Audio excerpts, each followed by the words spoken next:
Hi folks, it's been a while. So let's go back into this wild adventure of Dark Souls without color, and oh my god, it looks so good.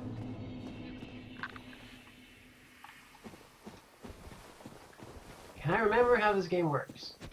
I have my big sword, I have my shooty thingy, plenty of ammo for it. Hey buddy. How is game audio and other audio and all of that good stuff? Everything sounding good for you folks?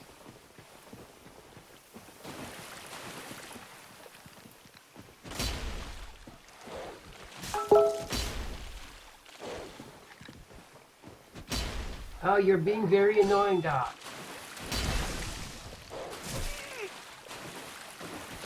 Oh my god. Oh my god. Finally. Going to turn off notifications. Ah. That is the downside of having a heavy weapon. If you don't time it really well, you can get easily overwhelmed by tiny enemies. Whoosh. So let's try to kill a dragon first.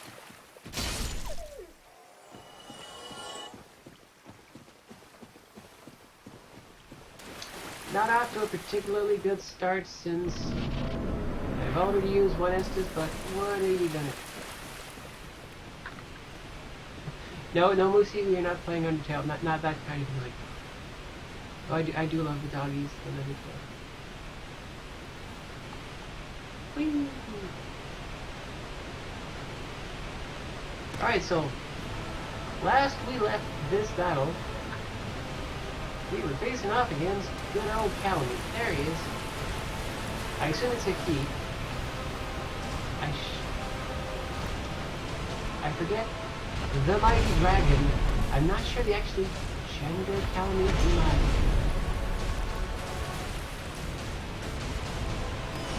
Do this, okay. Not fast enough to hit the tail.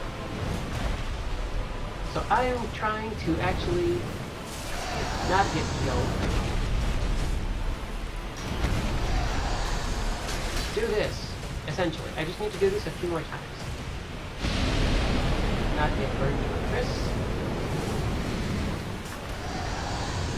Smash me with the tail. Nope. Okay. When he does the tail smashy is when I can reliably hit him. Hit him in the tail and... Oh, that's not good. That is super not good. That is terrible. That was bad timing, but at least I survived. Out to dodge. Kill me. If I miss a dodge, he will kill me. That is a perfect final. I'm currently being stuck inside of the waterfall, which is not a good place to be. Calamite wants room. Glad this shield just barely blocks everything. Okay, now we're in better spot. Please hit me with it. No, not that. Okay. So it's a bit of repetition. Also, I remind you there is like dark fire hex thing that you cannot see, but it is completely there.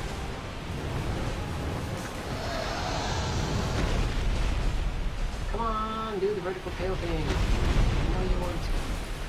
Another danger with this battle is backing off a cliff. If you lose track of where the cliff is relative to you and... Nope. Oh my god, I'm still alive! I must have like all hit points. Not a lot of good... no, okay. I had no good place to actually heal. Yeah, so that's the thing with this battle. It is really tricky. And you just need like 3 or 4 good hits on the tail, but getting those hits is... Oh, I keep forgetting. Keep forgetting to actually sit at the bonfire at Morbi.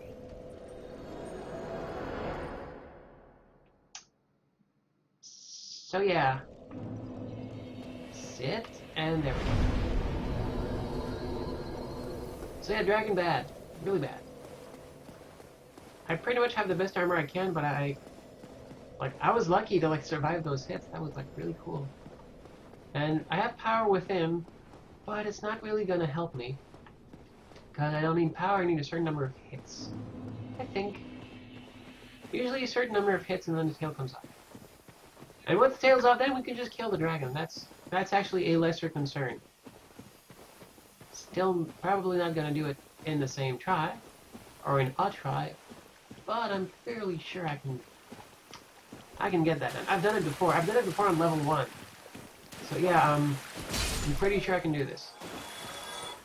Hopefully not in too many tries, because I don't want this stream to get too boring, because it is a pretty world and I want to get to all of it. Come on, doggy. Oops. We both missed there. It's okay. Goodbye. Okay. Game audio is a bit loud compared to me. That is said, I will try to speak louder. Or maybe just twiddle some knobs, but probably not tweak it too much. I might tweak it for the next time.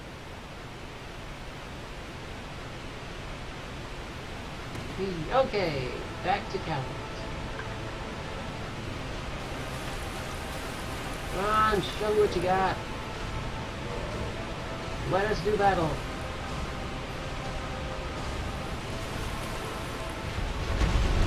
What's up?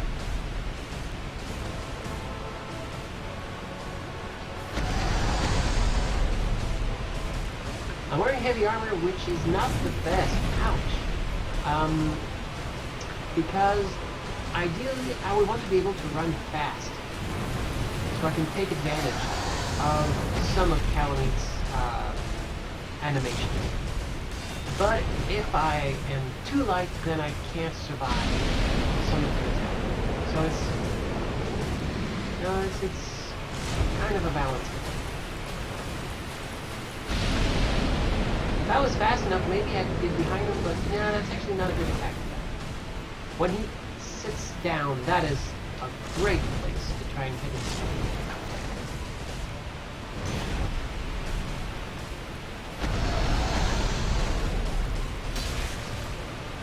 That one maybe could have... Okay, no. I need to get the thing.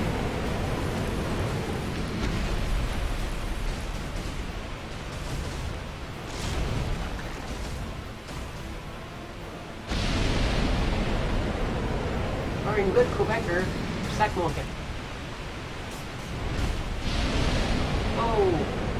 It's probably best I wasn't in front of him.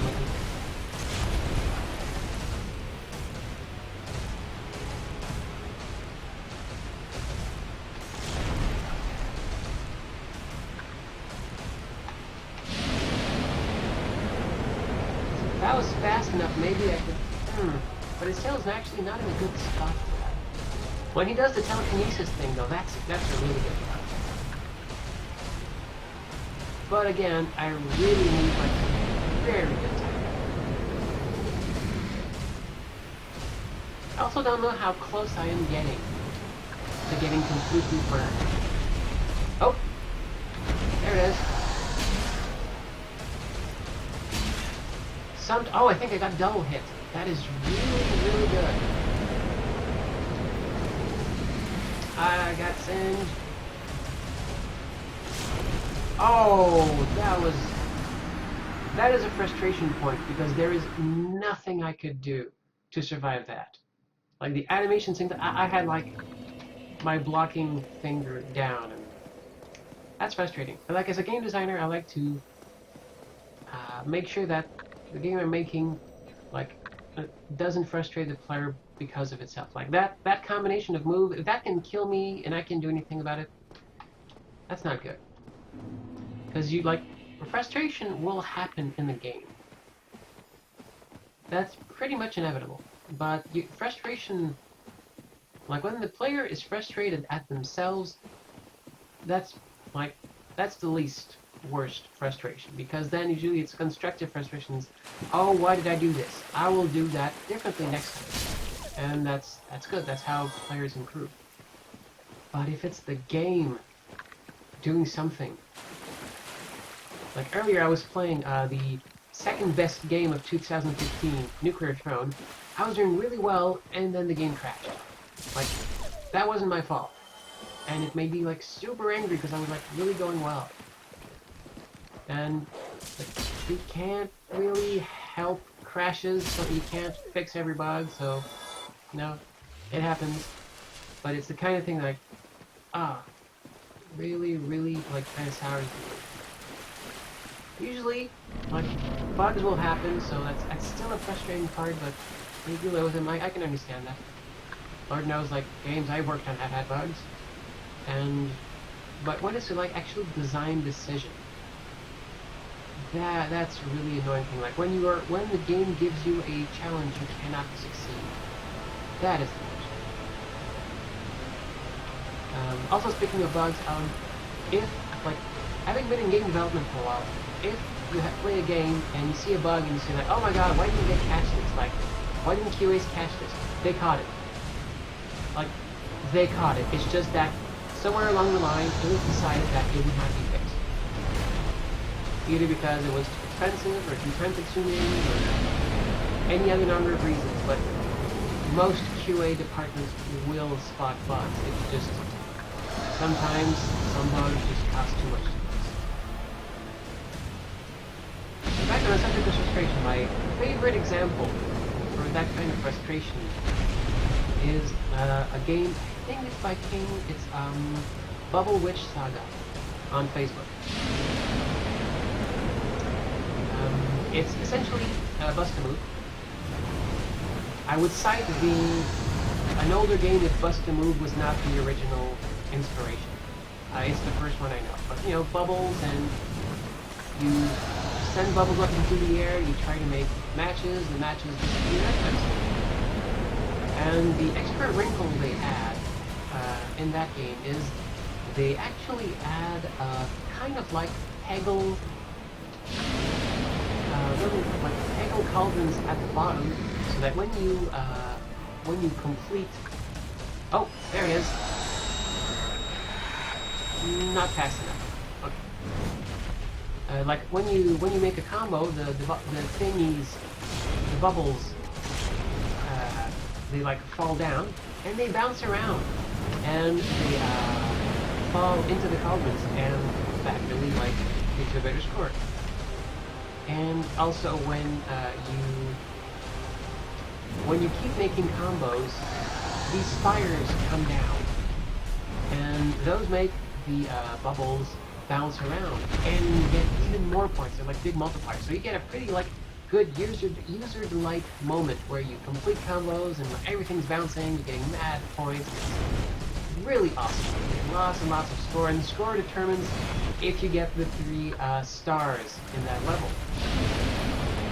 Because it's all about getting those 3 stars moving on to the next level. Now, the wrinkle with that is the way the game works. If like the multiplying, oh crap, I was caught by his wing and couldn't get it. Okay, so you can't see it, but now I have a debuff. I will take double damage until that debuff wears off. Just need to get the heck away. Leave me alone. So yeah. Spiders, bubbles, you keep making combos, and ow! Yes, you keep making combos, and the stuff bounce around, and it's really awesome, and getting lots of points. If at any point you can't make a combo, then you lose like 75% of all the spiders on the screen, and usually your hope for getting 2 stars. And the allotment of balls you get, the colored balls, it is random. So it is entirely possible for you to be given a set of bubbles that you cannot make a combo. So the game is actually like giving you a no-win scenario. It's like, here, have some bubbles, you will lose all your spiders and you won't be able to make the score. Go ahead. And the game is making you shoot that bubble. So it's actually like, it is making you screw up your game. And that is such a terrible thing. That is horrendous. It made me so mad I stopped the game very early. So it's I think the best example of like bad frustration, and it's certainly the best example of a game actually making the player fail, but making the player like be responsible for their failure and actually carry it out. And it's bad. That was my little story while we're fighting this attack. Still have not landed a single hit on its tail, and I'm almost out of healing items. So this has not been a very good fight. And again, yeah, this is not going well. Can't win them all.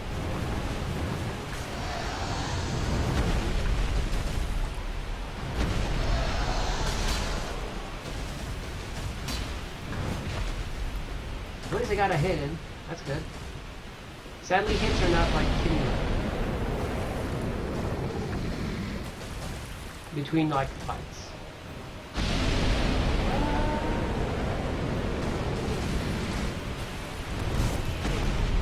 Ow. We're also getting close to the edge there. Yeah, Bubble Witch is free to play, so in those like a lot of levels, you can actually buy power-ups to like probably avoid this kind of sucky scenario, but I did not want to actually spend like $5 or $7 or $8 a piece for power-ups. So I got a really sucky experience and I stopped playing. That's another discussion. That's a free-to-play discussion. But I've always been like my understanding is players are always feel better paying for time rather than things that they can't get otherwise. Like, if I pay because I don't want to wait a week, like, it feels like my decision, and I usually feel better about it than if I pay, like, for something that it is impossible for me to get otherwise. It's an interest, like, I never thought I would actually be discussing free-to-play. I'm dead. Like free-to-play philosophy while I'm fighting the dragon, but yeah, you play the hand you dealt.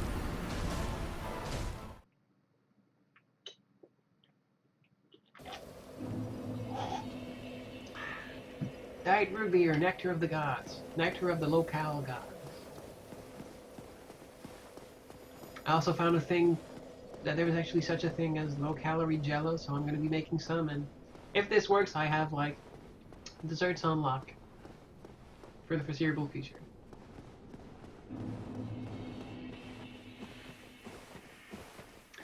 But yeah, it's entirely possible that some free-to-play games actually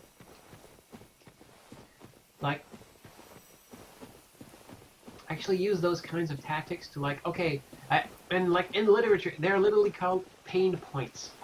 Points where like the player is not having fun and can spend money to overcome them. I usually don't like those games. My philosophy usually always like make the better game and let players like pay if they want to like customize or alter their experience, but they should be able to keep playing if they want to. You know, kind of like the League of Legends, Dota, stuff like that. You know, if you want to keep playing the game, like the money will come. That may not be all that feasible on mobile, where game experiences tend to be more, short-lived. So maybe that's why that works on mobile, is just you pump money in to keep going, or for like social reasons. Like Lord knows you have the Clash of Clans that works well because people spend money so they can stay on top. Oh yeah, Moosey's asking me about double jumps. The double jump rant is a big one, and I'm not sure I want to do this on the stream right now, but oh my god, double jumps. Like, if you're at PAX East, like, corner me, oh, I'm dead already. Corner me, like, in a bar or at an event, and ask me about double jumps, and I will treat you to a rant. And also the floating platforms too for.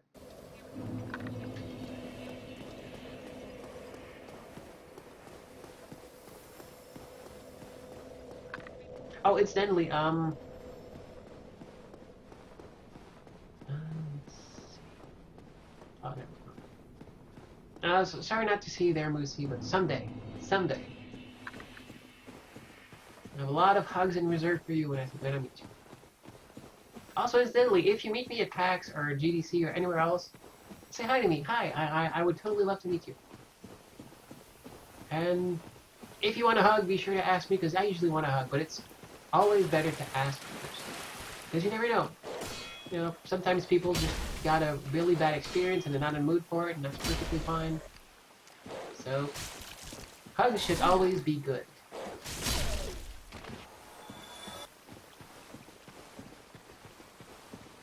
Oh, and Lucy has a mini-map rant, and I'm really interested in hearing that. Mini-maps are very interesting. I still have not made a mini-map in a game yet, but I would be interested in trying one out. That's the great thing about like making my own games. It's made me actually have to put in practice things that I usually just like design. So that's been a really humbling and learning experience. Like with my game Ace Striker, it's a physics-based motorcycle platformer roguelike, and it builds the levels out of chunks based on the difficulty of the level you're at and stuff like that. And I had to design like a level recorder and a level like maker for myself, so I could actually like make everything work, and that was really interesting. That was really a really cool challenge to me.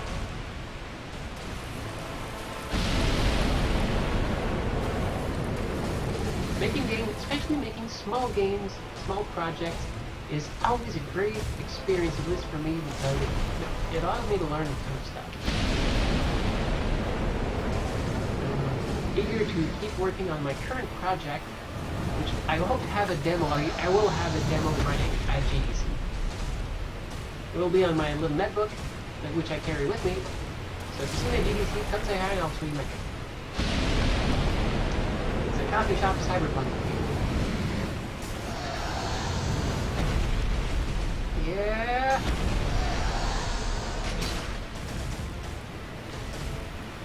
Gotta hit. Roll! Would have been great to get a second one in. And dead. Yep. Zig when I should zag. Yeah, accelerators.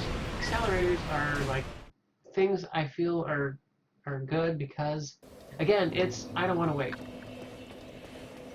for our lives to be over. No, I don't want to wait to get enough coins or whatever. Like, I really love Jetpack Joyride. That is a great game. From a company that, for some reason, fired all of its game designers. But I love Jetpack Joyride. I very quickly bought the coin doubler because I just want to keep playing the game, unlocking stuff, and that's a way to like tip the developers. Some players will just want to buy coins in bulk, but the doubler is great because like it's an investment that pays off. The earlier you get it. So if you like a game, it's like $1, $2, you might feel, okay, yeah, sure, I'll get it.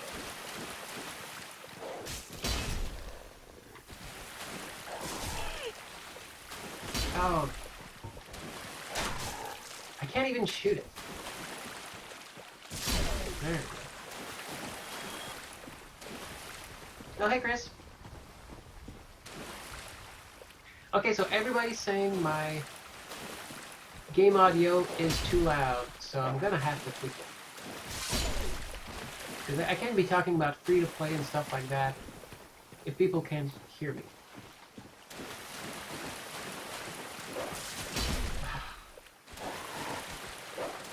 There we go. At least if I don't die to the dogs. Alright, let's see.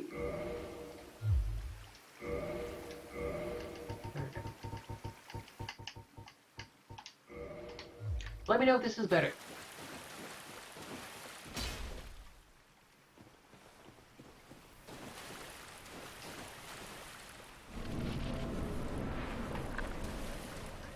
I completely forgot what I was talking about. GDC, game, free-to-play stuff. Hey chat, can you help me out? What was I going on about for audio stuff? And almost dying to the dogs.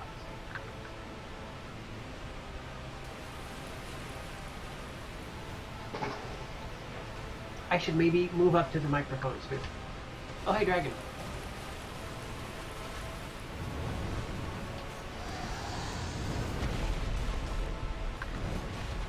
So yeah, come say hi at GDC.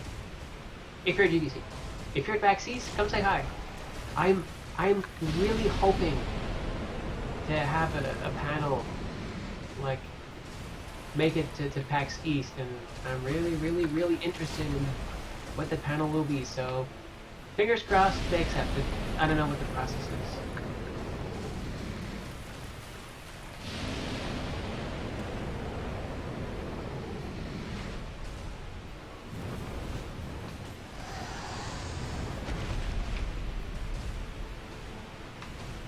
Hopefully this isn't too boring, like just the same fight over and over again. It's just it's like some say this is the most difficult fight in the entire game.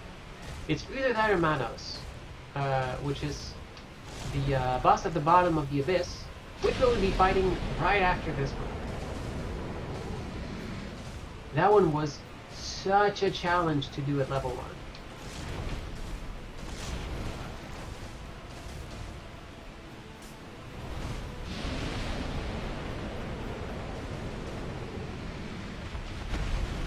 Dodge.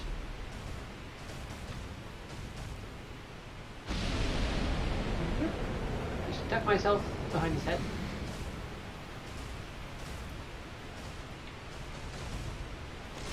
I'm not here. I'm somewhere else. Yeah, here I am.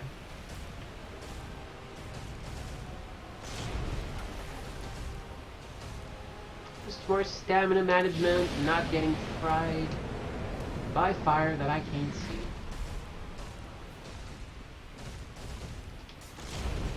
Actually, I've never seen the movie Manos: The Hands of Fate. However, they have made a game, a Nintendo, like, NES style game for it. I think I have it. I should, like, I'm tempted to play it without ever having seen the movie. I'm not sure if that experience would just be super sucky. Oh, I got cracked. Can I heal before Dragon kills me? So far, so good.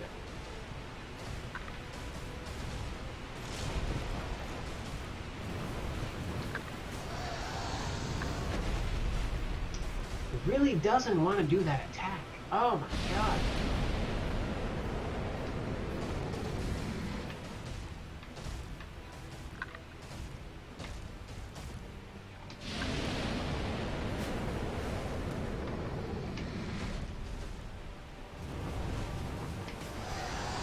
Come on, hit me with your tail. God.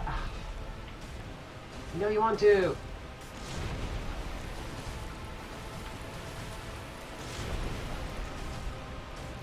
In the meantime, I will be taking questions if you're interested at all into anything. Still have completely forgotten what I was talking about. Alright. Thank you, coin doublers, yeah. I might actually have, like, gone to the end of that subject, because, yeah, accelerants. Like, letting players buy time, usually a good thing. But making players buy something to progress, yeah. So, like, I've been playing a lot of Pokemon Picross, and that is great, because I love Picross. And it's a really an interesting take on the genre because you have Pokemon that can like have abilities, and it's a really like neat way. They've really done a good job with it. And they kind of call it free to start, which is good because if you want to actually like play it like a free-to-play game, it's not going to work because it is pretty much impossible to do everything and never pay anything. Because it will take you years if it's possible at all. But what it does is, as soon as you spend like $40, they tell you, okay, now you get infinite currency. And it's like, it doesn't, like, it's in any combination whatsoever. As soon as you have spent like around the $40 Canadian in the game, at that point over how many purchases, it says, okay, there you go. Now you get infinite currency. And that's a really good, it's essentially letting you just buy the darn game. And I really like that. That's a philosophy I can get behind.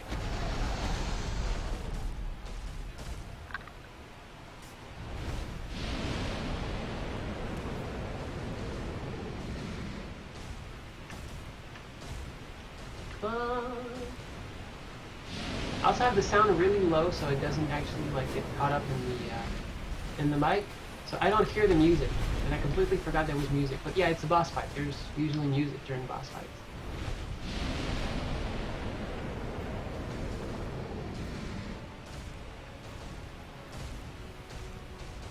It's also always strange how the economy works. Like a game on Steam for $10 is, yeah, that's a good game. Like the same exact game on iOS for $5, and people would go like, no, that's too much. Yeah, oh, yeah, I just cannot hit the tail during the animation. Maybe it's like if when you're playing co-op, then the other player can get behind and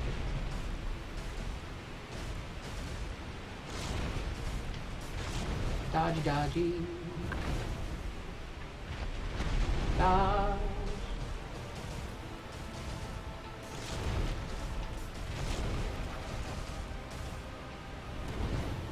And again, a dodge. I love the particles that like go fly up. That's a really neat effect. Like that kind of design is great.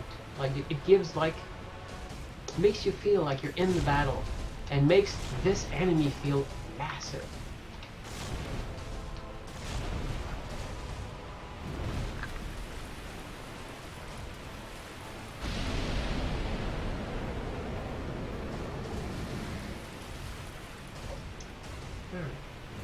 Yes. Come on, do the tail thing. Do the tail thing. Such a bother. Come on, Calamite. Calamite, who's... Okay, there we go. Calamite. Named after Calamity. Not Calamity Jane, though, even though Calamity Jane is awesome. Especially in Lucky Luke. She's my favorite character in Lucky Luke.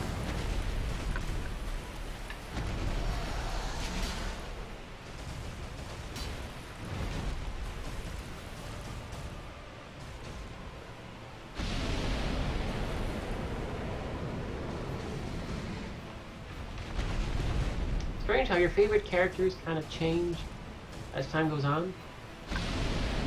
Especially if you happen to transition. Then you kind of like, oh, these things make a lot more sense all of a sudden.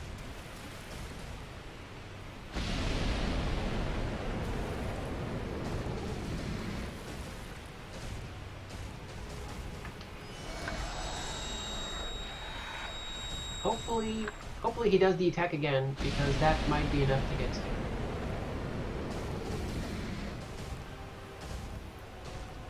This has been your lesson in fighting dragons for fun and profit.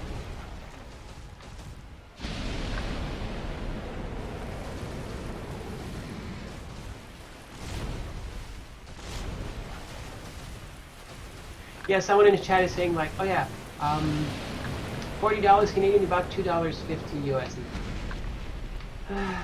Our money is worth so little right now compared to the US dollar, it's really sad. There we go!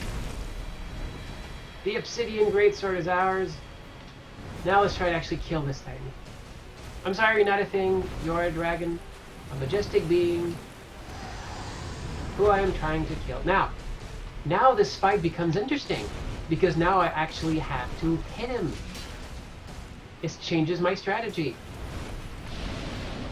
I'm not just like sticking to the back and actually have to, land blows, spend stamina, spend precious stamina to hit him. And I should never, I hit twice. I should never do this. That is a really bad idea, because this leaves me no stamina with the weapon I have equipped. And I need stamina to dodge. So, as with most things in Dark Souls, it's about wait for an opening, strike, and then be sure you're in a good position to guard against whatever riposte ends up happening.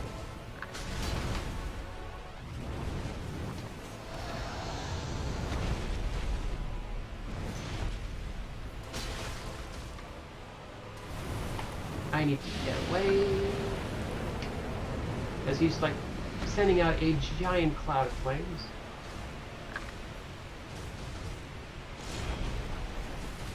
And if I tank a blow with my shield instead of actually dodging, I am left with not enough stamina to attack.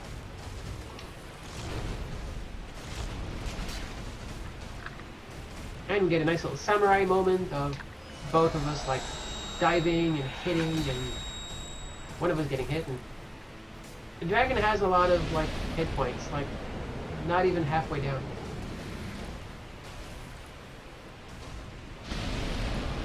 That attack can kill me in one hit if I get hit twice with it, which can happen.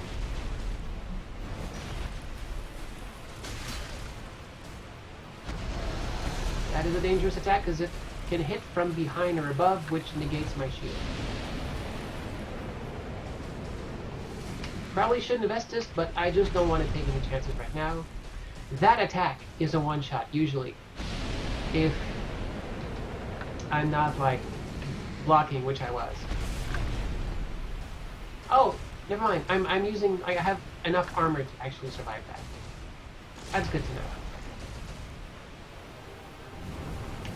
Get away.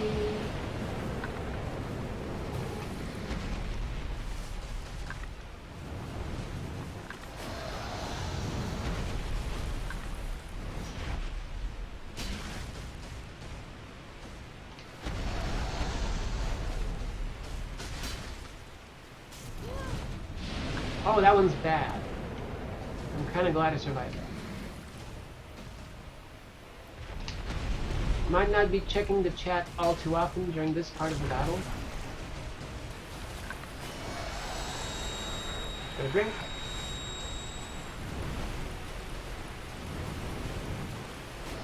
I also haven't given myself lots of chances. I could certainly have boosted my Estus Flask better before coming here, but I guess I like a challenge.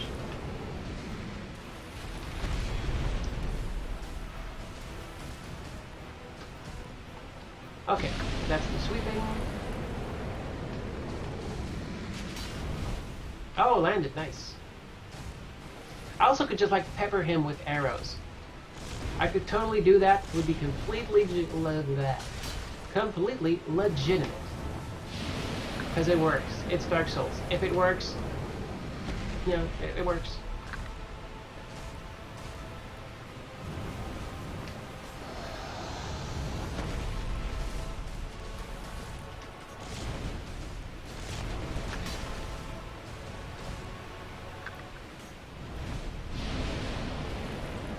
The lock-on distance is usually also the maximum distance the fire will go. So if you lose your lock-on and turn your back, if you keep walking, usually you're good. I forget how far this blast goes, so I'm not taking any chances. Ooh, that was bad.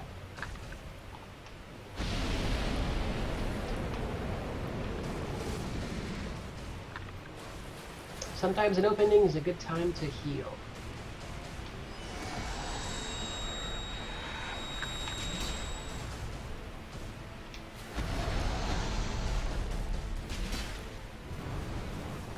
Run away.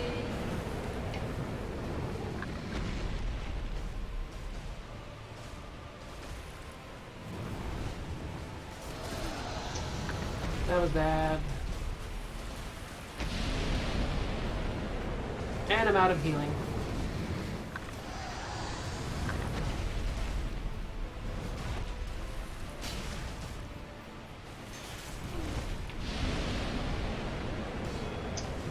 Yeah, I'm really not in a good spot right now.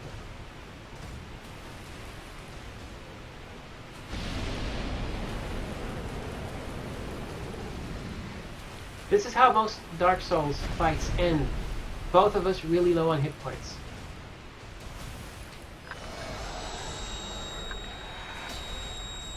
And a whiff.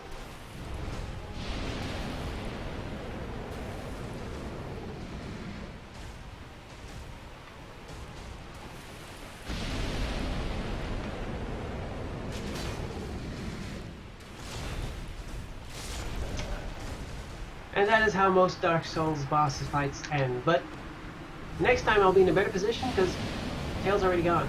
I don't need to get it another times.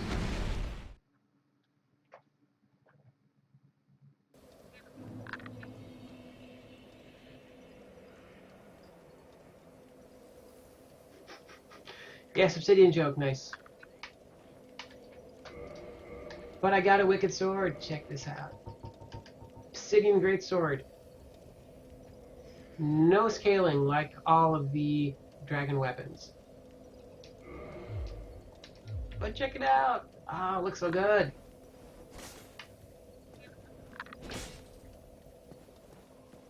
And if you two-hand it,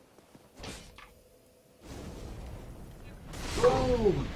It actually sends some flame around. So that's a really cool weapon that I will never use. But it's cool though, right?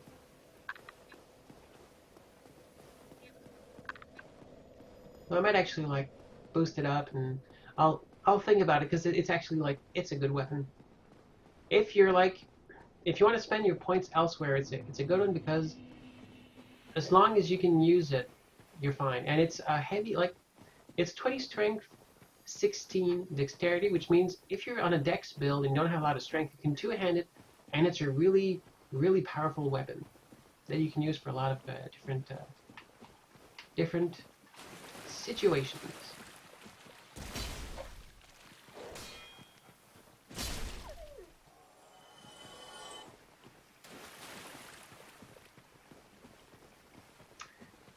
PBAOE.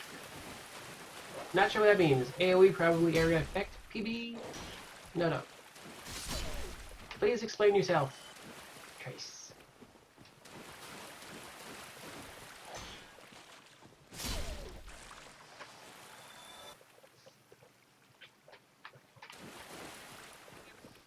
Alright, now let's kill this dragon for real. Oh, point blank area. Point blank. There, thank you. Yep, point blank area effect.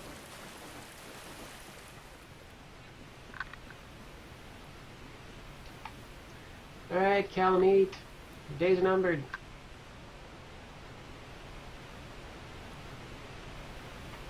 But yeah, like, some of the best boss fights in Dark Souls is when you're both, like, you're out of healing, they're down to like a sliver of health, you're down to a sliver of health, and you just managed to beat them. And like a lot of Bloodborne at once in this stream, it came down to me just like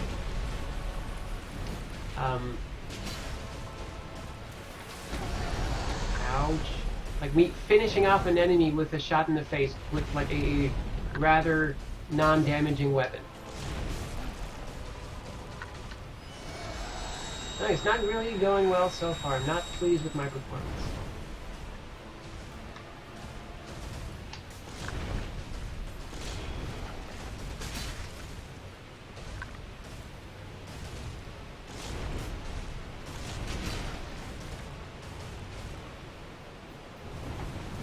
That's the attack it does when it tells you, hey, stop hanging out there.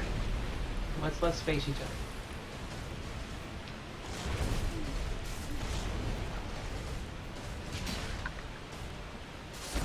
And I'm dead. Alright. Take 3. Oh, an old City of Heroes terminology.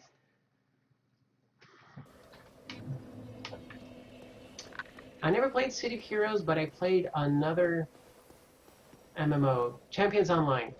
I loved Champions Online. I made a bunch of really cool characters, patterned after like the freeform role-playing characters me and my friend Jennifer make stories with.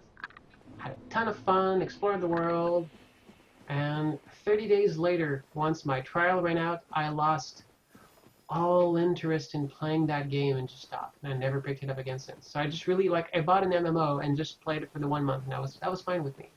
That was enough.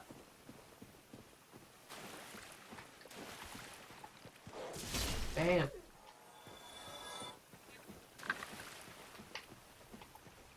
Yeah, the Calamite fight is a different beast now that I actually have to get in close and spend my stamina differently. Because really, Dark Souls is a resource management game. You know, spending ammo, stamina, health, that sort of stuff. If I had to make like a turn-based Dark Souls, that's how I'd make it. Like, how you spend your resources, and do you overcommit to try to get a kill, and stuff like that. And it could be something in there. Might make a neat board game. Dark Souls board game.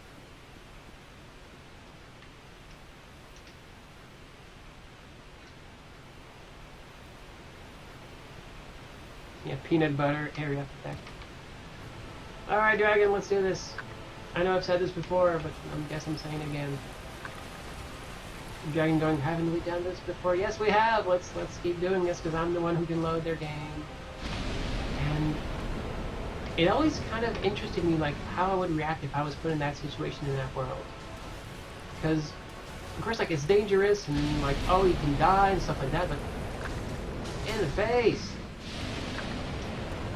But, like, if you essentially always come back to a bonfire after you die, you essentially have, like, all the time in the world to get better and improve your skills and get better equipment and just, like, try to make a go at it. Like, would you actually do it? And the whole, like, point of Dark Souls is hollowing, is at some point, you give up. And that's when you, like, you go hollow. You turn into a zombie, a monster. And I'd be really interested in how, like, I would fare in a situation where you can keep trying and dying and trying and dying and until you win. The only thing that kind of matters at that point is your willpower, your determination. How determined are you? How persevering are you? That's an interesting question.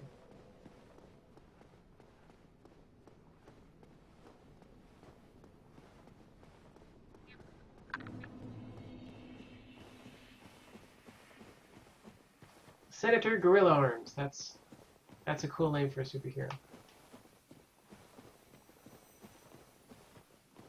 I think my favorite superhero story remains like Impressive Man, which was in a tabletop game, I think Champions, where someone, like, their entire power was just being really, like, impressive. So the enemies would be like, oh my god, that's Impressive Man. Oh, he would never do anything. He's just like, enemies would just, like, be completely impressed with his prowess.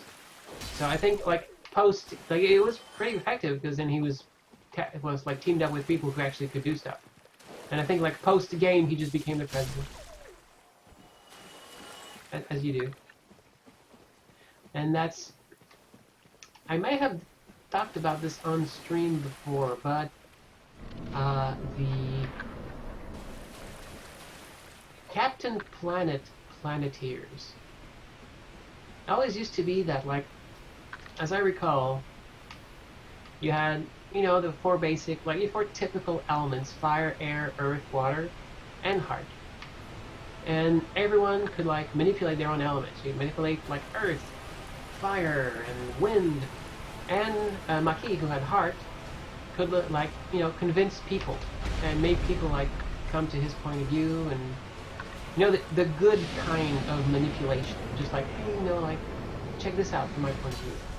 And it's interesting to see, like, everyone, like, when we were kids, we would look at that and go, like, ah, yeah, that's a really dud power. Yeah, you want, like, to manipulate elements.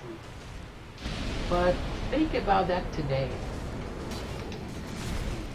Like, Which power would you want today? Would you want to be able to, like, make fire? Alright. We have many ways to make fire, cheap and easily. Like, move the earth. Great. You could get a job in a quarry or a demolition. Wind. You can, like, make a wind farm work or stuff like that. Or, like, you know, go around the world on a sailing ship or stuff like that, because you wouldn't have any problem. But heart, like, if you can, like, convince anyone, that is a really, really useful power to have. And it's kind of interesting that, like, the power you kind of... Oh, that's terrible. The power that seems the least attractive initially is suddenly, oh yeah, no, that's actually the good one. Once you realize it, that's the...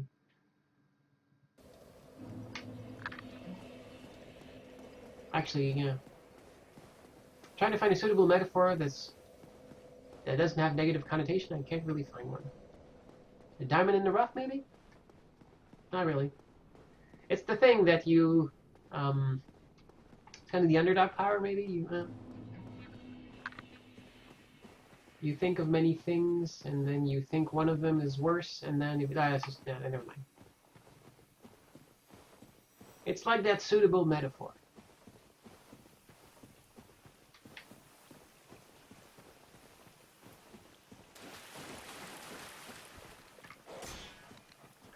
Hey, doggies.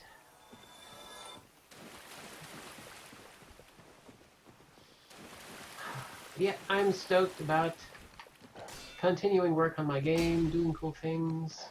Game dev, GDC, PAX East, maybe Indicate East in New York. I'm really interested in maybe checking that out. That's a new one to me. I'm traveling a lot more this year, so that's going to be interesting. Means more opportunities for you folks to meet me and say hi, and maybe see if we both want to hug. I probably won't be cosplaying this time. I did that last time at PAX Prime. That was great. I cosplayed Rebel from Nuclear Throne and was an incredible experience. Well, I think I'll take a break because it was bulky and it was super hot and not the greatest experience. Super hot.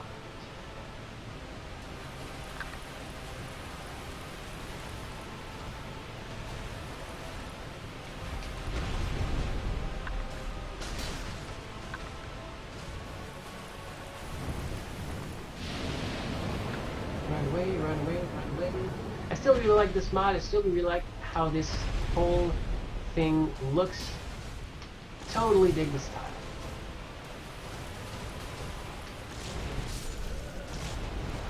Okay, yeah, the head kind of tucked around and just barely touched me. Fair enough, I guess. I mean, that's how hitboxes work in this game. And meanwhile, PAX South is happening. I'm not going to PAX South. Obviously, because I'm not there. Also, it's not in my best interest to go to fly to Texas right now, so I'm sitting that one out.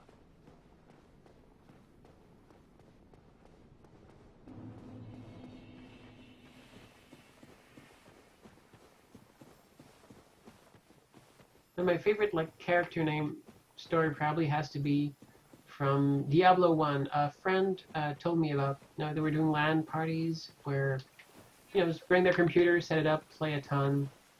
And at one point, one of the players had to go home, but the other three kept playing. And as I understand the way they tell the tale,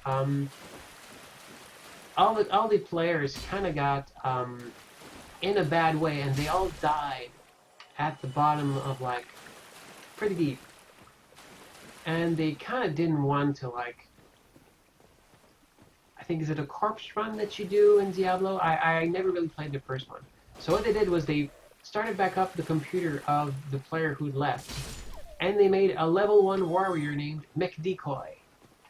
And all that character did was buy, like, a town portal scroll and resurrection scroll, I think, or something like that, but essentially buy supplies, run all the way down in the path of destruction that the rest of the party had made, went back to them, and then, like, saved the day. So from that point on, after that story, in any MMO I make, if I make like a second character, an alt whose sole purpose is to like take care of the stuff, I always call them Big People.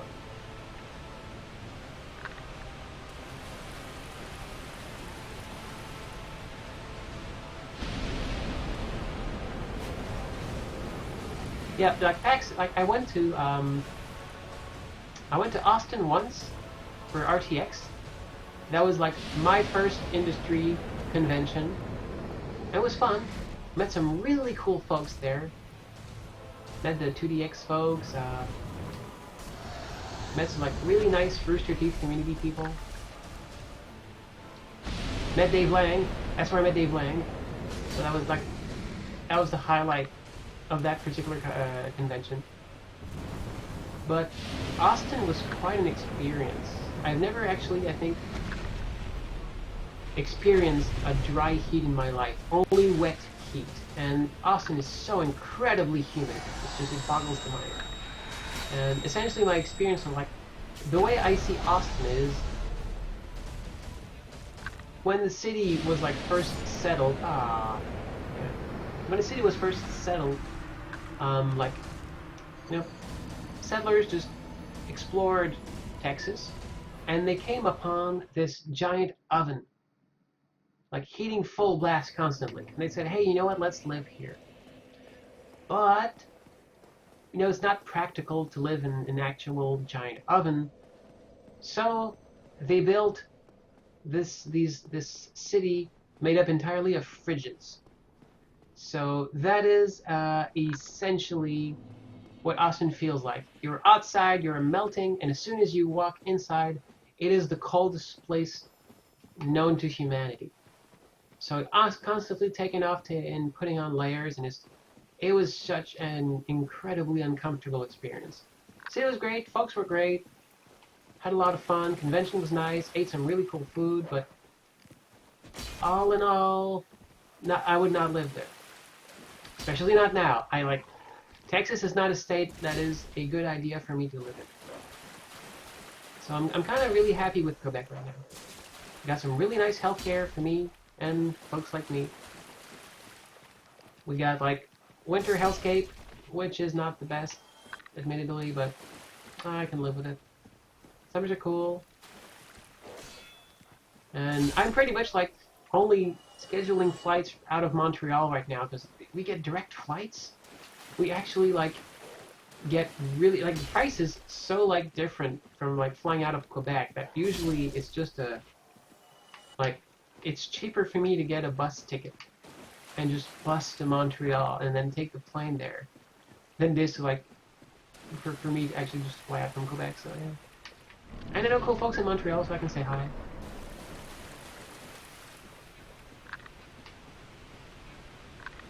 I might go back down south at some point, I don't know. I know my mom wants to like take me to Disney World at some point, and I'd love to do that, but not immediately, because there's things that happen at airports in some states that I kind of want to stay out of, especially considering I'm like Canadian, so it's a bunch of little things that go against it, but coasts are fine.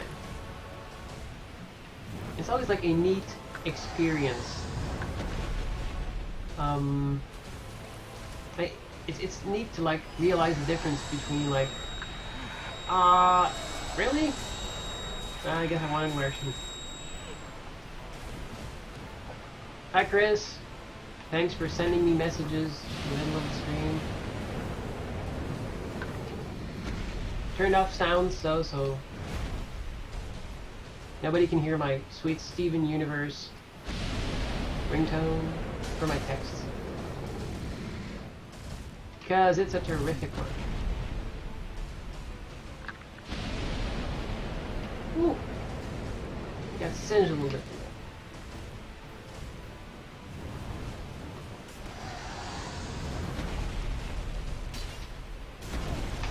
Splat.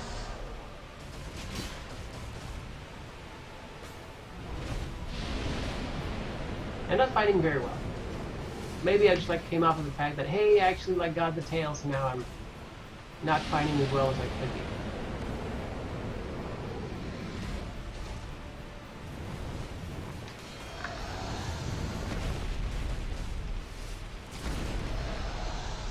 Yeah, this is not my best fight. This is not my best showing.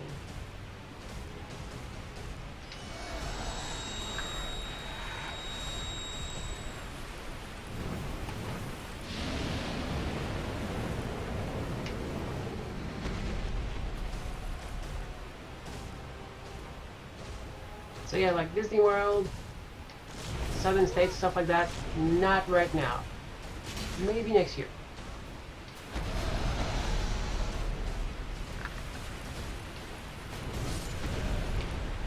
That dragon. Ah. Alright, well, jacket's coming off. Now it's for realsies.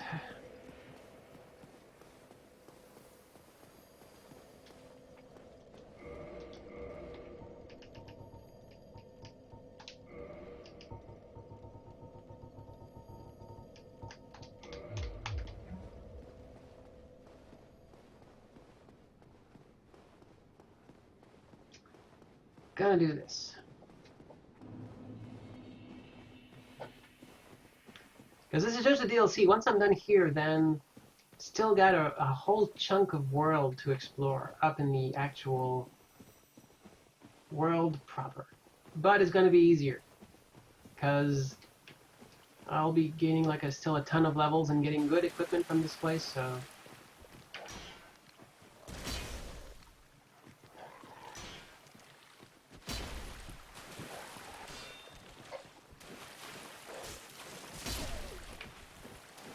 I kind of like how the dog dodged nothing, and then I could just hit it after it dodged. I faked it out. Thanks, Trace. I got this.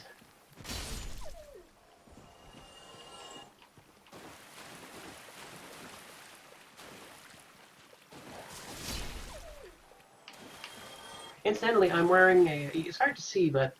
I'm wearing my Fight Like a Girl Samus t-shirt, which is the first t-shirt I got in my new size, so it has a lot of sentimental value for me.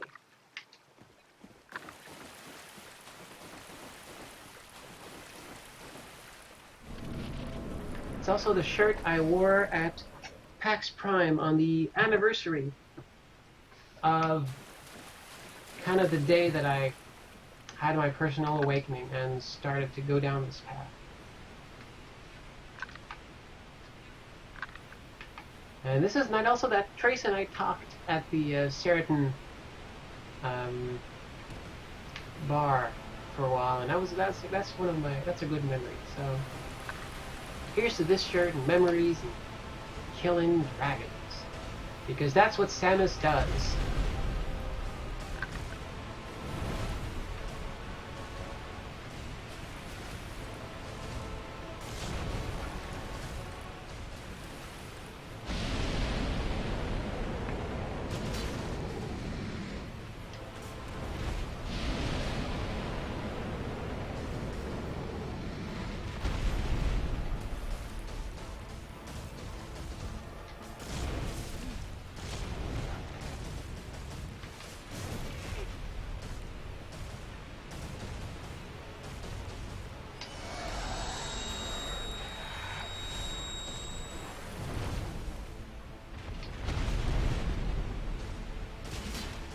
Knowing when to lock on and when not to lock on, also a good idea.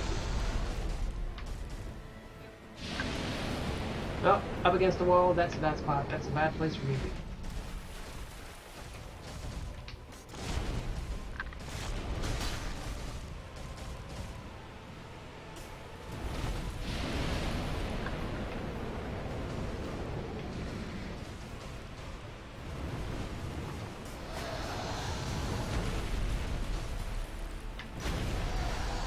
Kind of like that he keeps doing this attack now that I don't leave him to.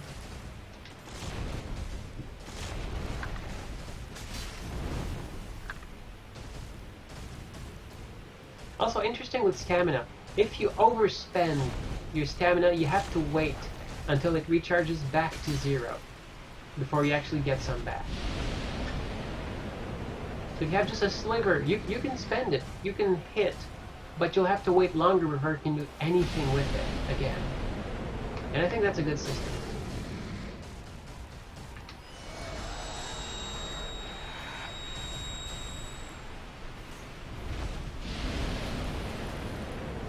In Dark Souls 2, I think, if you do this, if you like overspend on stamina, the attack will be less powerful. To, compensate. Because you should never spend more than you can afford. That's it. Like in life, that's just like a good idea. One of my favorite SNL skits is someone just like talking about this like really interesting new like business strategy and personal finance, and it's just a pamphlet titled "Don't Buy Things You Cannot Afford," and that is all of it. There's nothing more than it. It's just literally just a big title that says "Don't buy things you cannot afford," and the person in the commercial talks to this family for like 5 minutes, and it's just the message is not getting across. Like so when I like something, I should buy it. No, don't buy things you cannot afford. Oh. Also, pay attention to the dragon. Kind of glad I didn't get up for that.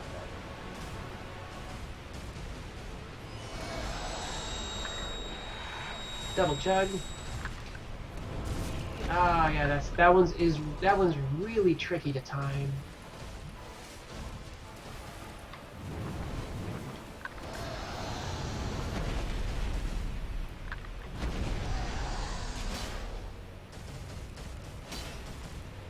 I do a second hit that because I have a chance of actually hitting the tail while it swings by. It's a short one, but usually I can get away with it.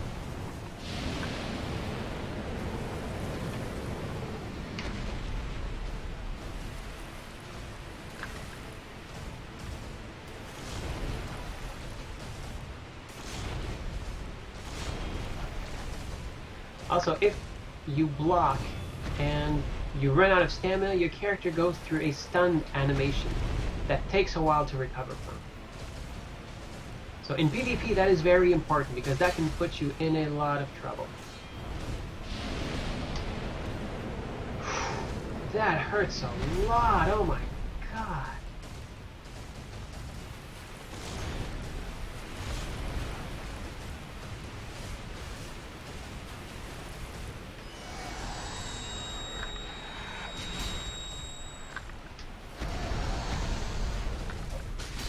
I also forget which part hurts more, because I know, like, he's more vulnerable in some areas. Probably the face. Face is usually a good place to hit a monster.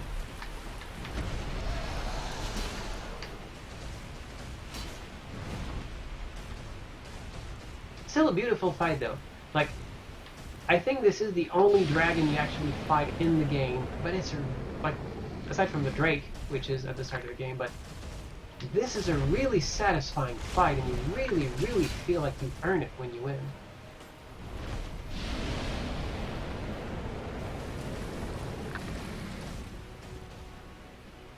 Oh yes, I'm sorry, like the pamphlet is actually 2 pages, not 1 page.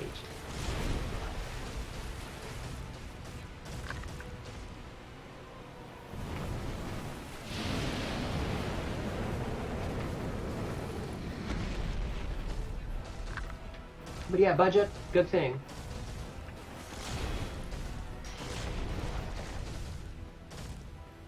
And it's not that hard. All it takes is like a decent Google or Excel spreadsheet, some good formulas, and you're pretty much golden, really. Just, take care of the money that comes in and then goes out, and save. And especially, like, I'm kind of stuck in a loop here.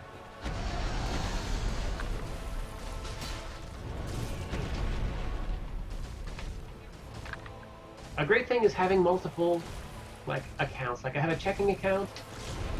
I have... How?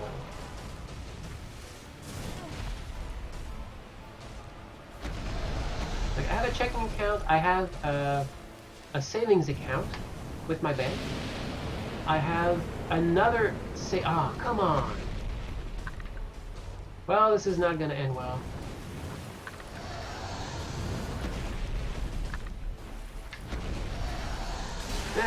There we go. Second time. So yes, like I have a I have two separate savings accounts, like with two different banks, and I'm dead. And they like automatically put money in there for monthly, so I don't really see it. I also have like RRSP, stuff like that. So like I'm putting money aside, and also have like a budget, and a part of it is the my travel budget, which is very important because of all the conventions that I go to. So that's a big part of my my earnings, but I plan for it, and it's all good.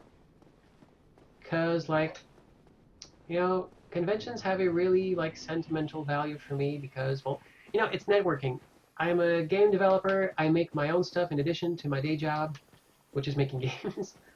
So it's important for me to keep up and talk to people and get to see all the cool stuff they're working on, and also get to show them the cool stuff I'm working on. So conventions are big, and like I don't have a car, I don't drink, and I have many excesses, aside from the occasional poutine.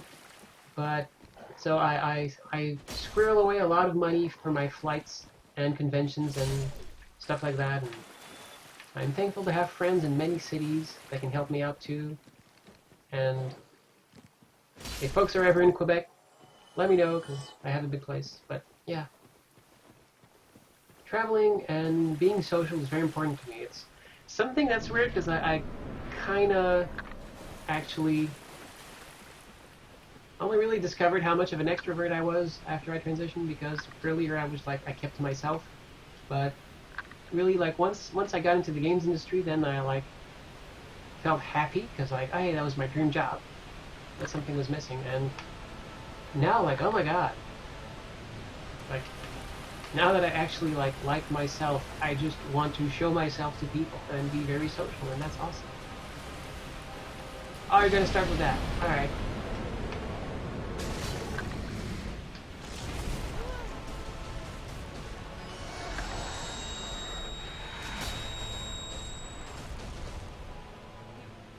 I could also use Power Within for the spite, which slowly drains my health but doubles my damage. I'm not sure it's a good idea though. Power Within relies on you to be perfect. Or at least heal a heck of a lot. Which is not something I can do because I also didn't beat the boss that would let me have like double Estus. So I am not giving myself like all the chances I could be.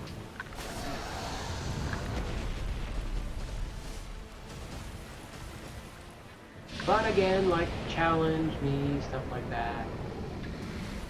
Oh, don't worry about it, Trace. It's all good. I did not take that, any way, shape, or form, as a bad habit. I will completely allow fact-checking on this stream. Fact-checking is important. Facts are important.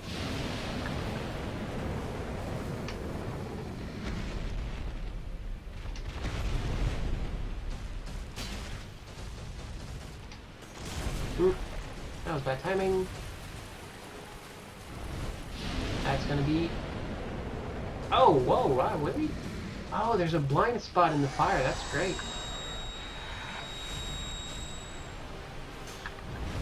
Oh, wait.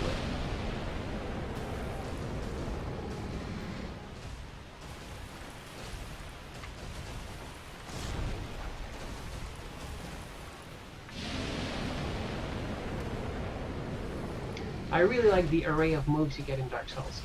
The dodge, the block, parries and many different ways. It's a rich tapestry of abilities. Each of them has different uses. I adore this game.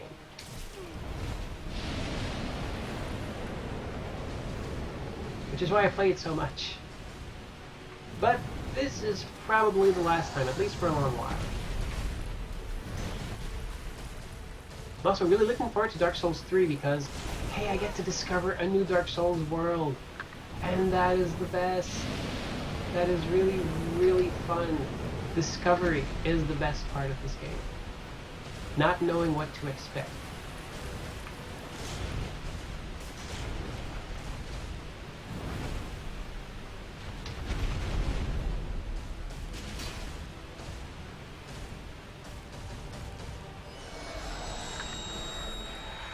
I was not in good position to attack, so I didn't want to take any chances.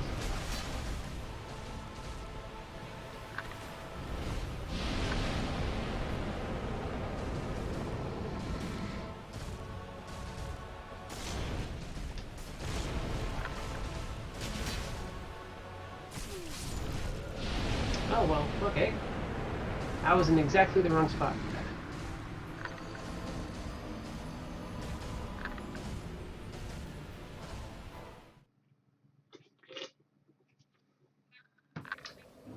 What am I equipped with? Okay, yeah, all defense, all the time. Okay, I'm gonna try lightning. Lightning usually good on dragons, so I can lightning up my weapon, and that's gonna do more damage.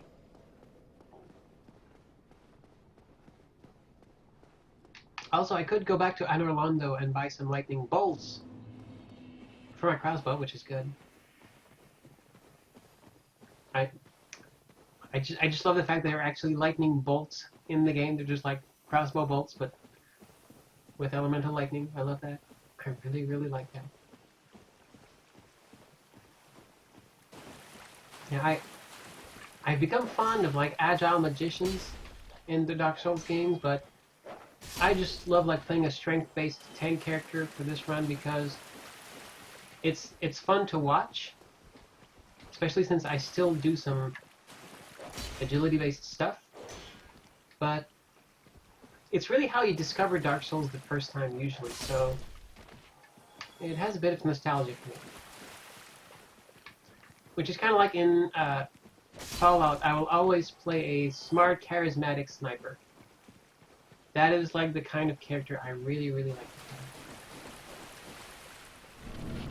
I might stream Fallout at some point, I might not, I don't know. I don't play that game very often. I want to get more into it, but haven't really had the chance. I still have my Undertale bad end run to do, which I want to do because it has some additional information that I want to know. And I learned today that someone made a ROM hack of Pokemon Blue and Red to make a sort of Pokemon Green where you can play a girl, which was apparently cut in development. So having never played an actual Pokemon game, I am interested in actually discovering this series through that. So I might stream that. Because I like streaming the kind of games that I can talk about the design and stuff like that. Because I'm a designer, I love design. And it's a subject near and dear to me.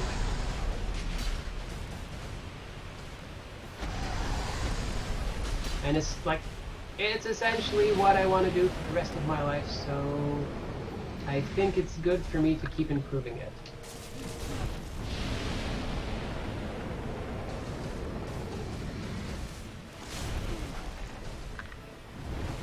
So I tried to buff my weapon. Maybe I did, maybe I didn't. I didn't really get the chance because he almost one-shot me.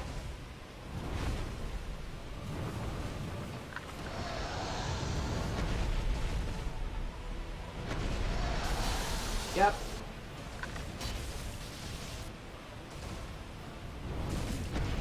I hate that tail sweep. It hurts so much. Alright, never mind. Should probably use lightning on a weapon I can hit him more often with. Anyway.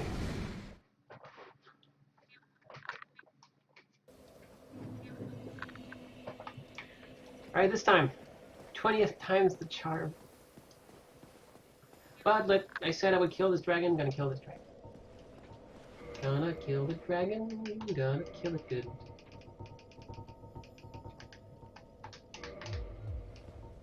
I could try power within.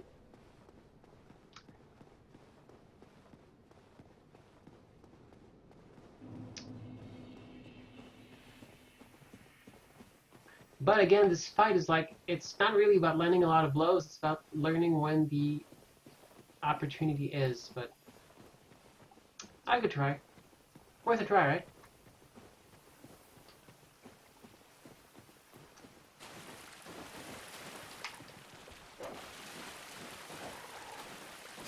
There we go. There's also a semi-hidden part of this game that I've never encountered, and these are called vagrants. They're kind of little tentacled balls of light, and essentially, like when you die, you leave a blood stain where you died, and that contains all of your souls and humanity, and you really should go get it. However, you only leave a blood stain for the last death. So if you die before you get to your blood stain, you leave a new one, and you lose everything you had in the first one, which is Dark Souls.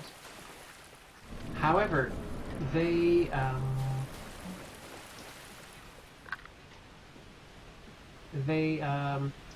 if you happen to have a lot of humanity and a lot of souls on you when you die and leave that bloodstain, and that bloodstain disappears because you died again, then it's very possible that a vagrant, that little enemy, spawns in someone else's game on that place where you lost all those souls. Which is kind of a really neat thing that almost no one will ever see. Now people are sending me texts and messages and I can't really do it because I'm fighting a dragon. Gonna fight that dragon, gonna fight it good.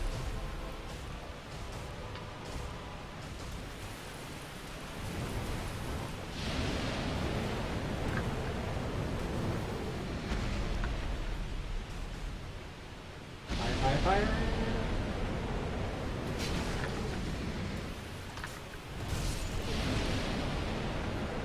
That's a one-shot, really, I never get that.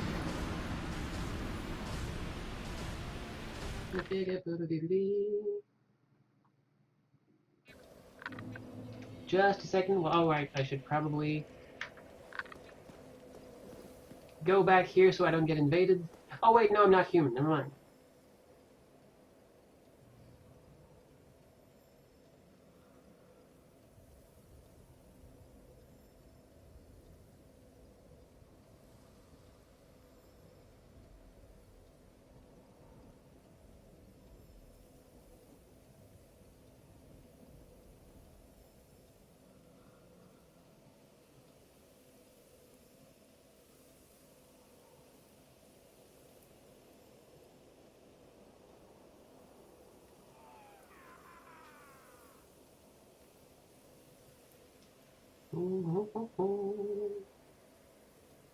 Just gonna be a moment.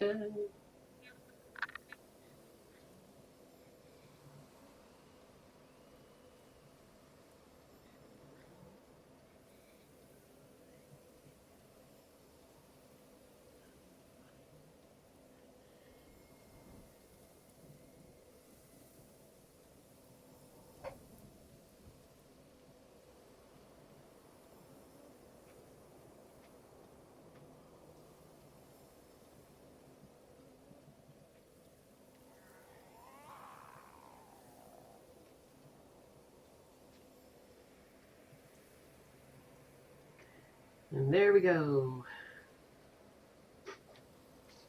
Thank you, Moosey. Alright.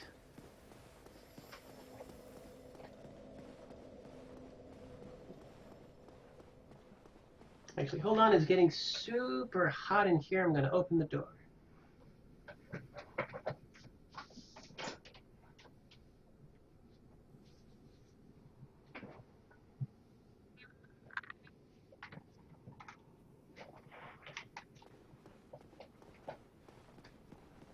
Now, my original plan was to go to Montreal this weekend and do the Global Game Jam, but I need to take care of myself. So that comes first.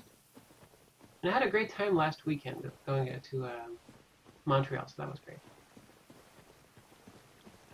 I really didn't like Montreal when I was little. Now I like it a whole lot because I've got to discover it and see what makes it fun and cool and diverse. And also there's like so many cool people there and nice game dev events that I can participate in. And that's kind of something I want to do like for 2016. Get more involved in game dev events and communities and, you know, give back if I can.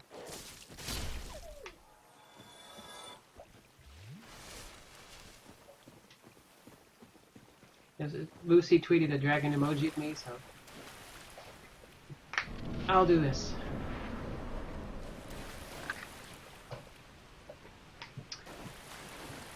Okay. Never thought the actual fight would be that hard. Usually getting the tail is the hard part.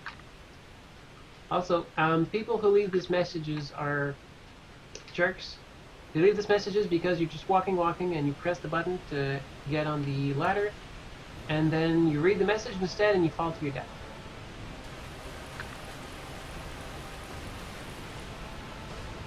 Alright, dragon.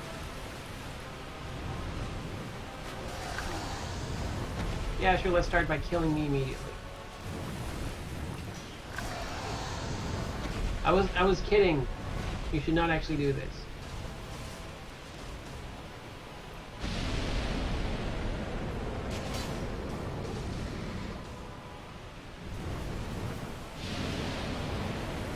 Get away, get away, get away.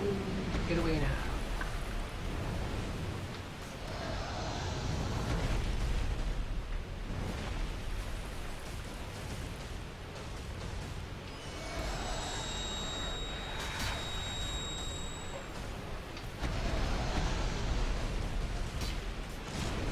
Oof! Lucky not to get hit there.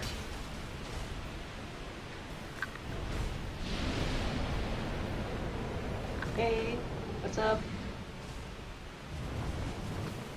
Welcome to the chat as I fight a big dragon.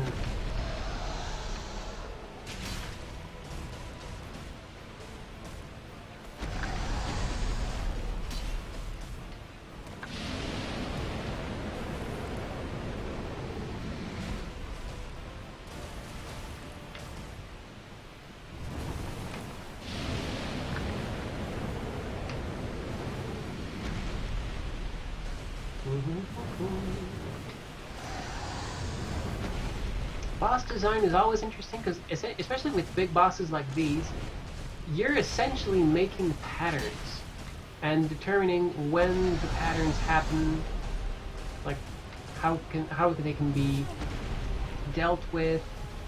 And Dark Souls, there's a lot of possible player builds, so you have to account for that too. So I imagine like making a boss in Dark Souls is quite an undertaking.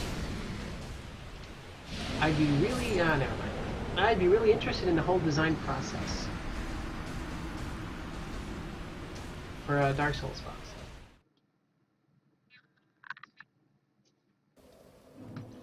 Now all the heat is gone, and it's super cold again.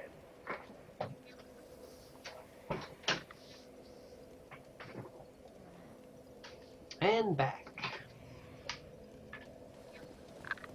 Say Calamite doing it. Doing the DLC in one go, and then we're off to the races.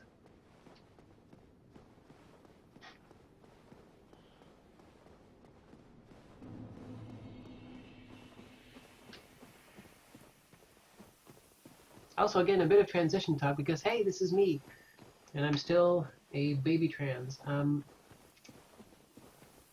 It's like I got really used to being called Alex because people call me Alex all the time, and that's fine. And I kind of like that name because it's not like it's gender neutral, so it can work for me either way, and I like that for that. It's also why I I changed my middle name to be more feminine. So that kind of like helps seal the deal and like make people, when I usually write my name in full with my middle name, Alexandra Van Chestine, and that usually gets the message across that, hey, hi, I'm a lady. When all you have to go on is just my name and no picture, nothing else. But like that I'm used to. Alex, perfectly used to, and it's like I'm glad that I got a very gender neutral name because I don't have like any bad feelings about it. If I had a super masculine name, then I probably would feel very differently. But I don't. However, I'm still not used to people, like to seeing people use her and she to refer to me, because people usually interact with me directly. And so like it's still very rare that I see someone like referring to me using those pronouns, which is what I want. I absolutely want those pronouns. Those are like my pronouns, but it still feels new to me every time. So I still get like, oh, that's right, it's me. It's a little bit of excitement every time, and I wonder when I'll get used to it. But it's a really strange feeling to describe.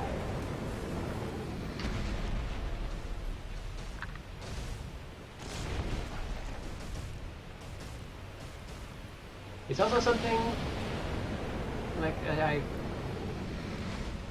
has been a little bit harder in French, because in French everything is gendered and gendered words sound differently, so I had to relearn how to write and speak when talking about myself, because the words have different like endings, and that's been an interesting ride.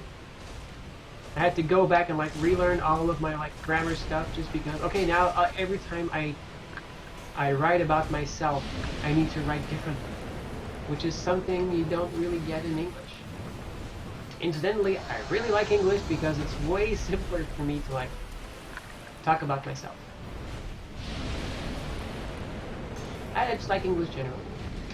It's probably my favorite language to like use generally, though I will pun in any available language. Yeah, Gassan, my name isn't actually Havoc HQ. That is an old vestige, a remnant from my beginner days on the internet, when I used to go by Havoc, but Havoc was always taken all the time everywhere, so I changed the formula a little bit.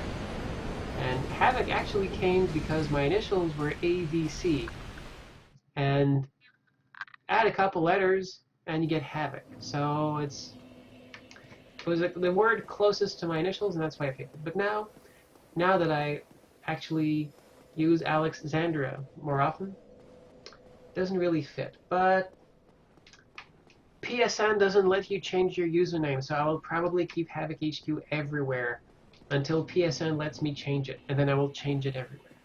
Do something else.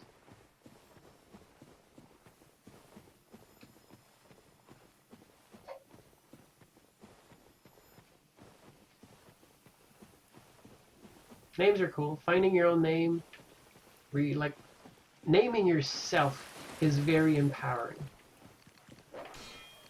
I recommend it. It's not super affordable, but yeah.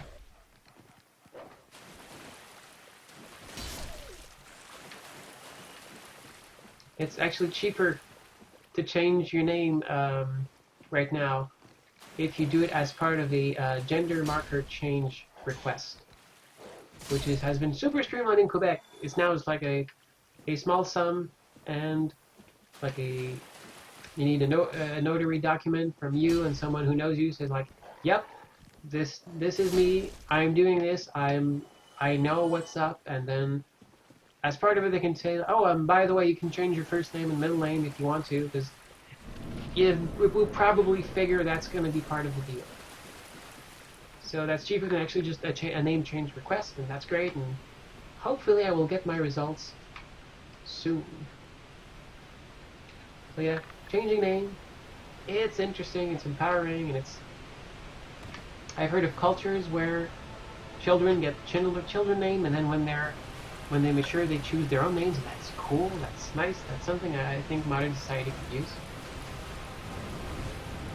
Same thing with that's like a bit more controversial, I guess, because people are still not very used to the ID. But at work today, we had like a discussion. A colleague was having a baby, and another one, his wife was expecting, and they asked like, "Oh, do you know like the gender yet?" He says, "Oh yeah, it's gonna be a girl." Like, or actually, I think, oh no, that's someone else. They said like, "Do you know the gender yet?" No, well, like, we'll know like in a when we get the exam in a couple days. And I said, well, even then,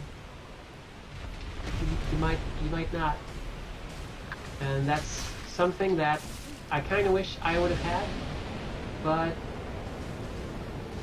more openness, more acceptance, and more like more people understanding the whole process and seeing like, oh yeah, we should probably tell kids about this whole like gender thing, and hey, like, how do you feel? What do you feel your gender is? And stuff like that. And I think if I had that, I would probably have figured out I was trans earlier in life. But no regrets. I wasn't ready before, now I am. And the world was less ready for me before, now it is. So that's cool. I would not trade any second or any past decision for a chance to change it, because then I might lose out on having you folks around. Oh, actually landed that dodge, cool. And you're fun to talk to and interact with, and I'm glad to have you in my life. And I might not even be a game designer at all if I had like transitioned when I was there. So I don't know. I work with what I have, and I like what I have. I'm very, very lucky in many respects, so I do my best to like be aware of it.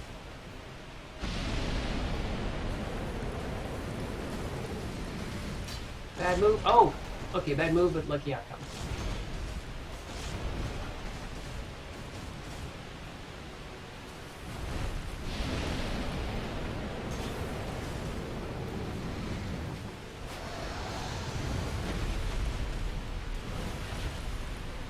So this is what my stream is like for any newcomers.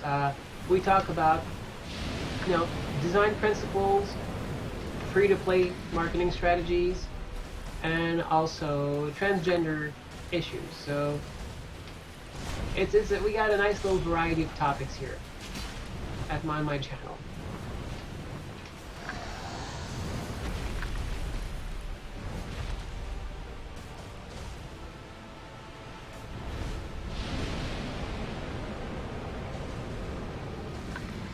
While we fight visible dragons who breathe invisible fire.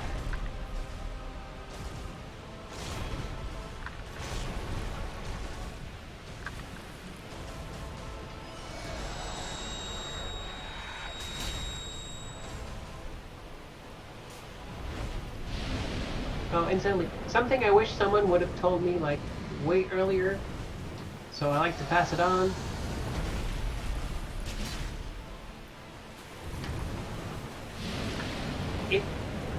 If you really want to be someone else, you might be that someone else. So my catch-all advice is to not be burned by a dragon, but go talk to an expert. I'm not an expert, but experts like have really helped me. So that's my number one line. All you people, if you happen to be watching this archive for some reason, or you're watching now, if you have found yourself, if you've figured yourself out, then I'm super happy for you, because it took me a while and a lot of effort. And if you haven't, the best time to plant a tree was 20 years ago. Second best time, right now. And it's pretty good to be second best at something.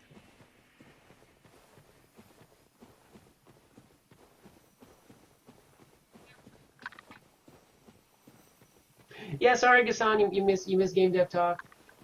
we were like discussing like the earlier half of that fight with Calamite, how to get the tail and stuff like that, and also like general Dark Souls stuff with stamina management and oh yeah, and making like the potential of a Dark Souls board game, which becomes, instead of a worker placement game, it's more of a resource management game with stamina and health and that kind of stuff. And I think there's something to be made there. Maybe not Dark Souls, but that concept, I think, has legs.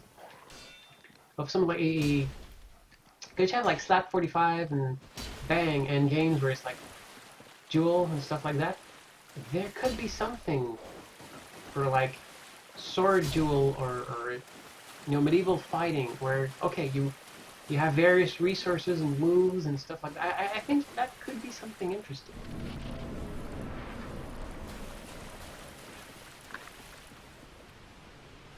But yeah, the reason I like, the first thing I tell people, like I try to, I like to like end every day with a, you know, positive tweet and something, and kind of also prompts me to look back on the day and see if I learned anything. And most of the time, I'm not just like sending goodnight tweets to my followers, I'm also addressing it to myself. It's something that I need to be conscious of. And a lot of the times I will also like encourage people, hey, feel free to hit me up in DMs and talk to me and stuff like that. Because it was like the kindness of other people and mentors and role models and people who were just like happy to help, who like really helped me like take, you know, finally work up the courage to take the first steps and get started. So I always want to encourage folks to, you know, feel comfortable, to take a step. And it's also part of my a talk I want to give at a conference eventually. It's about, and I actually gave a lightning talk of this in Montreal last week. It's about overcoming our personal inertia. And the long and short of it is essentially, it's about, you know, it's about like doing the things you always wanted to do. But one of the lessons that I've learned is that it gets easier. It's kind of like an RPG. If you look at it from the start and the goal is, okay, like beat the final boss. Well, like I have no clue how to do this. This looks impossible. But you kind of have to trust that by the time you get to the final boss, you'll have more experience and you'll be better equipped, and you'll be in a better place, and you'll know things that you didn't before, and that will actually help you do it. And so that's having the faith in yourself and in the process that when you start something, by the time you get to the end, you'll know things that you don't now. And since doing anything is, you know, whittling it down and breaking it down into tiny tasks that are more like approachable, you can actually do, eventually you break something down and there's a whole lot less of it left than you thought. And not only that, you actually know how to deal with it. So there's a lot of like, there's a lot of that comes into focus the more you actually get to do stuff. So it's part of the advice is just do stuff, but do small things so that you'll learn how it is to, you know, to do that whole process, and you'll see that, okay, I can actually do bigger things now, and I know that by the time I get close to the end, there won't be much of it left, and I'll know how to do it. Future me will get this totally. So if the first step in figuring yourself out is telling someone, hey, I want to figure myself out, that's great. That was my first step, and it took me a lot of courage to do. And afterwards it was just, okay, well, you know, are there any like folks who can help me, experts? Can I find their number? Can I call them? And it takes time, but it's really, really important. It's like slaying this dragon. At first, like, this dragon comes by and roasts you and you have no idea, but it's still not always going to be easy. But eventually you learn the patterns, you have better equipment, like the tail you cut off earlier. And it's not as much of a challenge as you thought. It doesn't feel as impossible as you thought it would before. Still not going to do it in one try. It's still going to take effort. But it's not going to feel impossible. That's really important.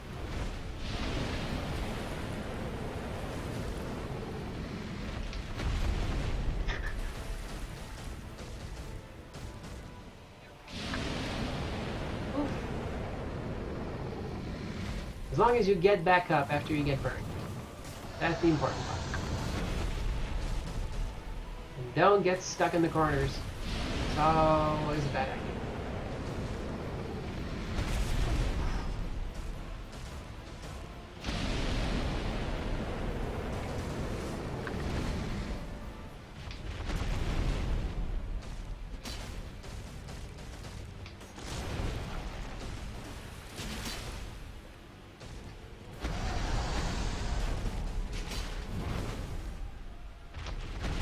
Oh, no, didn't see.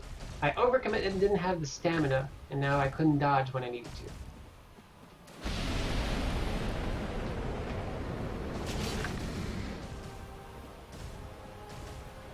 I will be able to read chat in a bit. I'm a bit busy right now. Oh yeah, we're coming up on bedtime, so if I don't win this one, I'll probably try again later.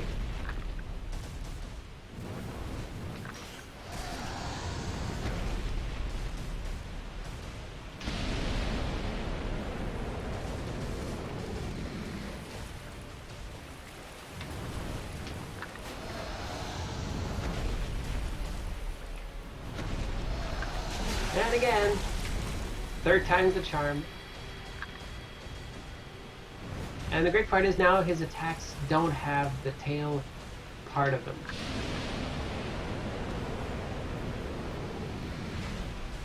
Doesn't change the fire though.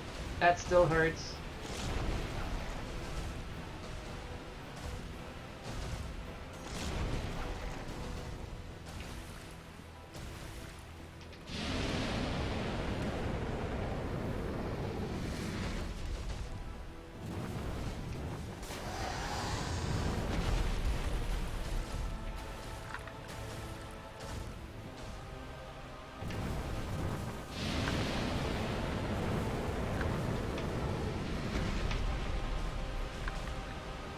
But yeah, as someone like Cameron raises a good point. It's like part of the reason I encourage people to go seek someone else, seek an expert, is that I only know my experience, and especially with transitioning, everyone's experience is so different, and I don't have that like kind of experience.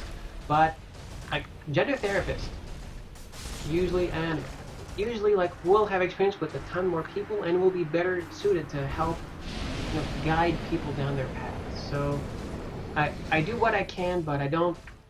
I only have so much experience. I can offer tons of support and guidance, but there are people better equipped than me. But I will try to help folks find them. I can do that at least. It's not very hard for me.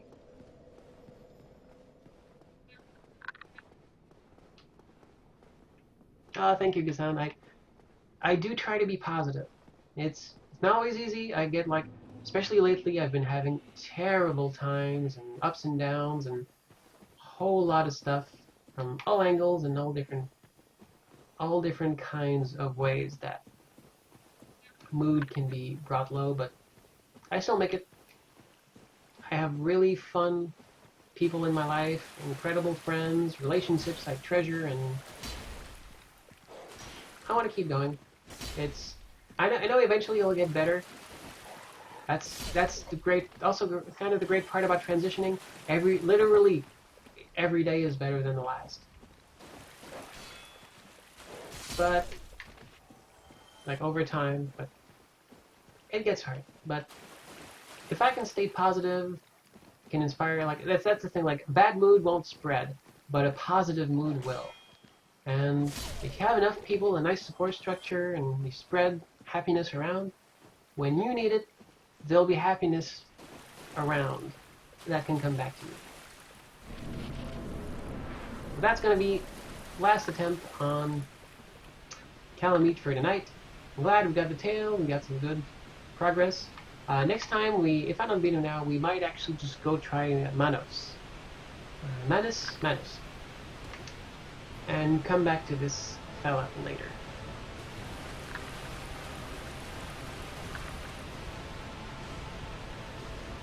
I'm really, really enjoying this mod, by the way. It's helped me rediscover this game and made it really interesting. Like, I probably wouldn't have played it again because I played it so many times. But it is so, like, it's really pretty and interesting, and it makes me, like, focus on different aspects of the game. Like, ah, crap. Just got into the range.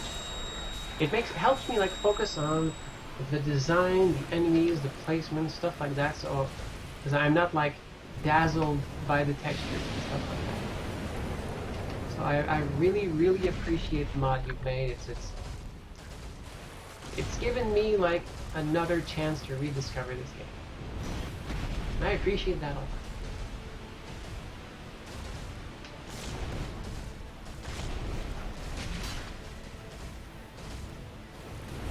Yeah, that's the big one.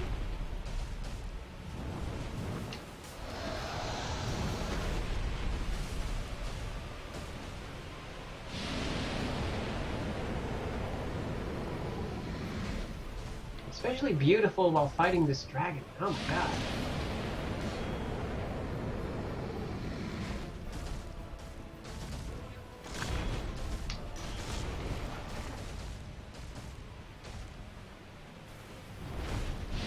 Oh, that was bad. That was a bad move. Oh, okay, managed to block the rest of the swing.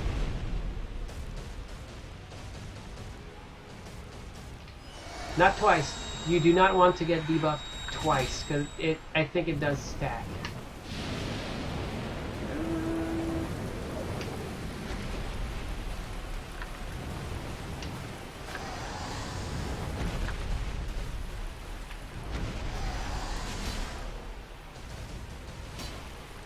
Still hit the tail because it's a weak point. Now we'll take the weak points I can get.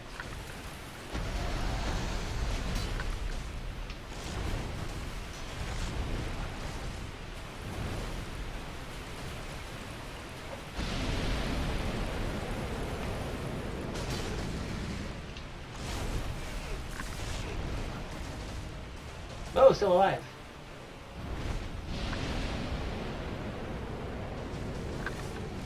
Armor is important, folks. Even that little ring that gives me just a little bit of armor saved my life.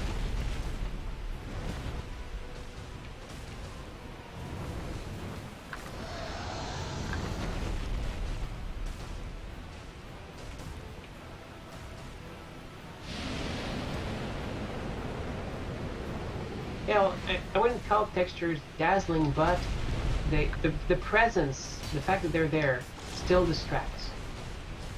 Your eyes kind of like fall to them, but like seeing less of it now kind of leaves my brain room to like concentrate on other stuff. If that makes sense.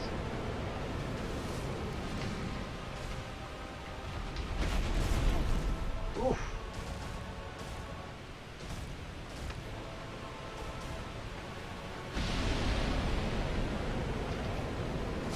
Oh, I was just matting. Oh well. Next time we'll try it. But next time we'll go down deeper and try to fight against Manus. Manus the Menace. And yeah, I might just come back and beat the dragon once I have better equipment. Because that's how it can work. Because at some point you probably don't want the stream that just make me like watch me get killed by this boss over and over. I did that for Bloodborne. That was not the best. So oh yeah, that's a really good point of view for the screenshot. There we go. Now I have the screenshot for the next stream.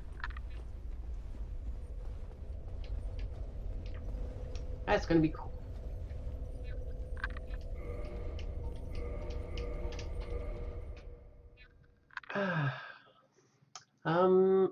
Actually, I've just gotten the Soul Vessel, the Lord Vessel, and I literally just did what I could to get into the DLC. So I'm pretty early in the rest of the game, just past on Orlando.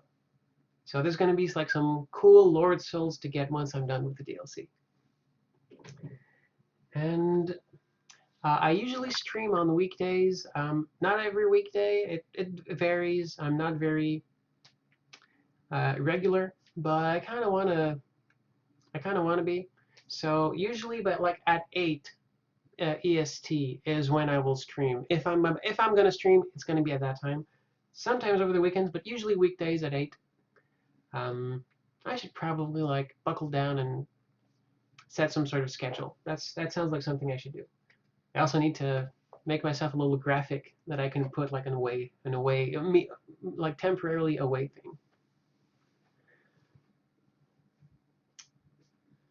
So yeah, so I still plan to beat everything in this game with this cool mod and get to talk about more design and transition stuff might as well while we're on the subject of it. So while I decide to talk about the subject. So thank you very much for sticking around, watching me, and conversing with me. It's been a pleasure to have you, and uh, hope to see you again next time when we explore more of Dark Souls without color. And once that's done, I'm going to have some other really cool games to stream. So I am really excited about this. So thanks again. Take care of yourselves. Have a very good evening. And let's all keep making wonderful things together. Because we can all be wonderful.